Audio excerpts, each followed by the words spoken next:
All right, so I'm out in the garage today working on the Coyote Swamp Datsun, and I want to show a little trick that I learned while working on this car.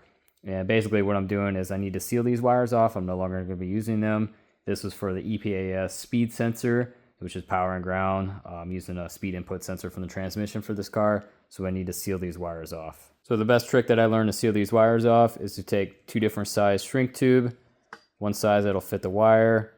So this will just go on about halfway.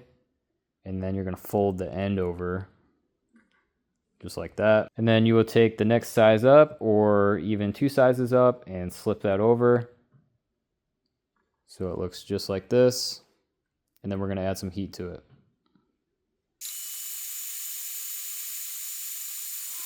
Yeah, and just like that, I have some sealed wires. So this is the company that I like to use. Got these on Amazon. And the reason why I use these is because they have adhesive inside them. So when you heat it up, adhesive will leak out and it'll create a better seal.